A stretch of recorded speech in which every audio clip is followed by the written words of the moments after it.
So this is how to fix Upskill not working problem or not opening problem. So what you have to do is to search for Google, um, Google Play Store. Then you search for the app. Then you what? Just search for Upskill.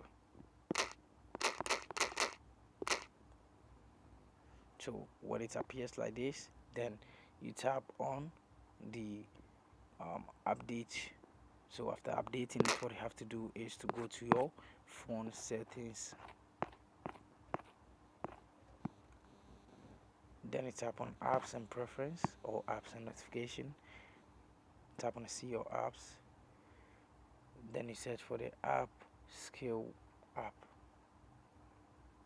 So wait for it to load. After that you search for the app. So in this video I'm going to use a demo app to replace it. So tap on the demo app.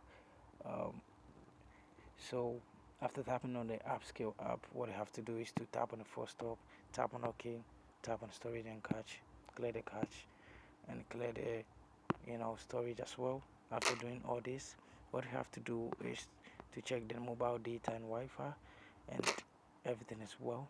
So after doing all this, what you have to do is to restart your device successfully.